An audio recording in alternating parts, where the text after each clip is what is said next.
Okay, we're back. It's 2016. This boat is still here, doing well. It's filled up with water again. Hello, nice to see you. Okay, boy, oh boy, oh boy, oh boy. How you been, old girl?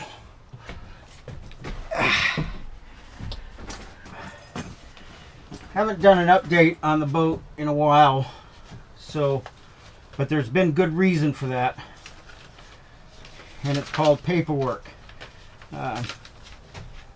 When I picked up this boat, it didn't have the paperwork, and the gentleman that had this boat was having a hard time locating it. He's been very, very kind in trying to help me get this boat back on the water. I truly believe he might actually would like to see this back on the water. So we're going to do our best to make that happen. But we had to go the hard way. This boat being sold so old, hasn't been registered since the early 80s, I think was the last time this boat was even in the water. And this boat being built in the 70s, and now we believe it's a 75 because of the hull number. But anyway, we had to go through a process of filling out paperwork and running a check on the VIN numbers, and we had to have the police department come out, verify that everything was on the up and up with a bill of sale, blah blah blah. But finally, long story short, bam, there it is. So this boat is now my boat, and we are able to put this boat in the water, provided we get a launch sticker. So here we are, and it's about the 17th of June, and we're just now getting to the boat. So I had set a goal that 1 year from the time that I got the boat. So I believe I got the boat sometime the second week of July. I'll have to look at and see the exact date. I might have that written down. So I've only got about 3 weeks for this boat to hit the water. Now I'm not saying going out having a good time using this boat. I'm talking about putting this boat in the water 1 year from the time I got it. So I still may be able to make that. The problem is we're starting back from square one. Everything's a mess. It's filled up with water. My tarps did not hold over the winter time. And this is really about the first time that I've come to the boat this summer. This spring, summer. It's already a summer. So just life happens. You know, things get crazy and you have to deal with real life issues. So now we're starting from square one. Just like it was the day I pulled it in, only with a lot more trash laying around because it looks like I didn't store things very well. So where did I leave off? Well, I left off, I believe, on the ceiling, and I did learn some things. Number one, don't try to fiberglass too big of an area at one time, especially not up over your head. But I did get one piece in there. It was a fairly decent size piece of fiberglass to try to give that some strength. So what I'm going to do now is cut patches probably the size of my hand and place them all in here and build up the strength of this. And then I'm going to cover this.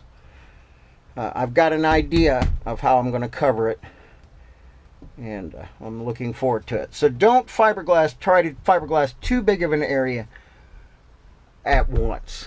I wouldn't recommend it unless you're just like some kind of fiberglass pro, which I'm not. So that's where we're at. Pretty much starting over. Starting from the beginning.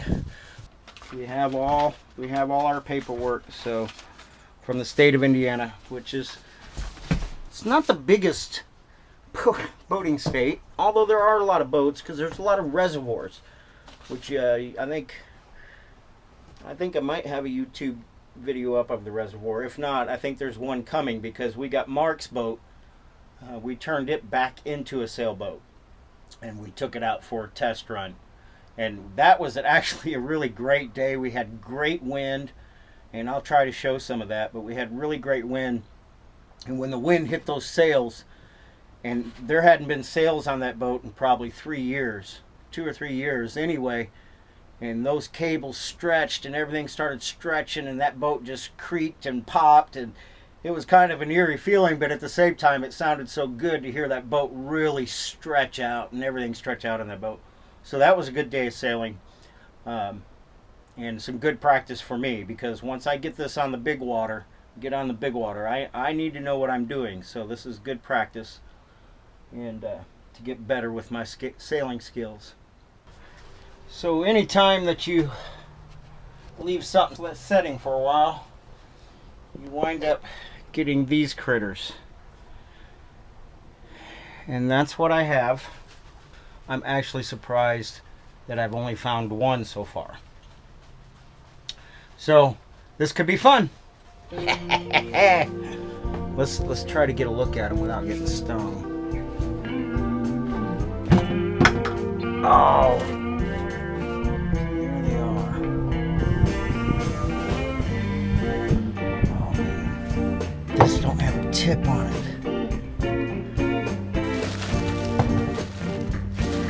That's not good. Gotta have something with a tip. That thing came in on me. Okay. I don't particularly like these things. Hey, what's that? Your tough love, baby. I still want you around. This might work. You set me up. It does. Then you knock me down. We got juice. This works. Tough love, baby. But I really want you around.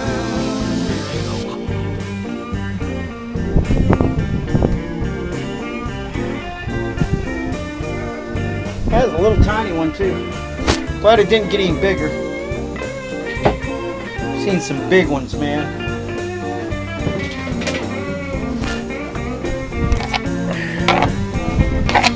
Okay, now all the other homies will come back. Their nest is gonna be gone. They ain't gonna be real happy either. So, all right, today we're just gonna start back from square one. Get the vacuum back out and start the very first thing we did. So once again, my free boat that was given to me, but nothing is free. So just remember that, folks. There's no such thing as a free boat. All right, talk to you soon.